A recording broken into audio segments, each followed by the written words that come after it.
this morning. I represent Florida's 26th district. It is, as I say, ground zero for the effects of climate change, and water is a daily topic for us. As you can imagine, we have had serious issues threatening the water infrastructure in my community, dealing with, flooding. The water continues. We have septic tanks, about 90,000 septic tanks in Miami-Dade County. This was done because it was less costly at the time, so a lot of overdevelopment without really providing the appropriate municipal infrastructure that is needed. You have all seen the algae blooms that we have been suffering from in both of our coasts. There's also such a divide in Miami-Dade County. We have some of the highest number of millionaires that live along the coastal communities, but then the average income for people living in most of the county is about $44,000. So you can imagine how costly it is for our communities to actually invest in the appropriate infrastructure. So programs like the Clean Water SRF are crucial, and we have used the SRF program to obtain low-interest loans to move residents from septic to sewer, constructing treatment systems to improve the water quality of the nearshore waters, and protecting the Florida Keys National Marine Sanctuary. So I'd like to start with Ms. Flowers, something that you said a little bit earlier. You mentioned that you saw some creative solutions to the septic tank issues in South Florida. If you could please elaborate on that. Actually, I didn't see creative solutions. I was at the University of Florida recently, and they were talking about the problems they're having with wastewater treatment there using septic systems. And they said the problem is because of the sea level rise and the water tables are rising.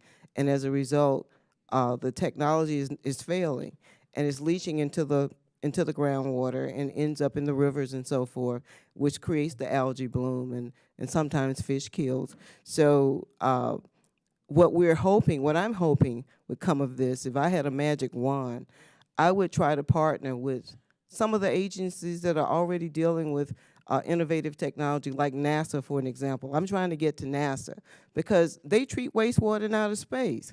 And people think I'm crazy when I say this, but I believe that we could partner with them and come up with a way to treat wastewater in an innovative way that is affordable, that you can go to a Lowe's or Home Depot and buy it, like we do with an HVAC system, and hire a technician to go and install it.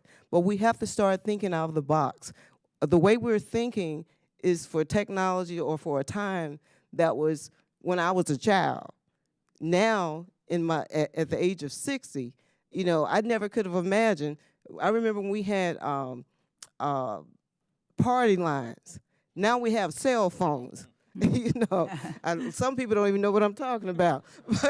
But anyway, now we have cell phones, and we can't even imagine what it was like to live without them. I think we can do the same thing with wastewater, but I think we have to get to the point where we can start thinking out of the box, and I think that we have such ingenuity in this country that if we can galvanize it and through possibly a public-private partnership and come up with the kinds of solutions that will help people in Miami, people in Alabama. In Alabama, they tell us that the best soils for treating wastewater are sandy soils. When I went to Florida, I saw that was something different.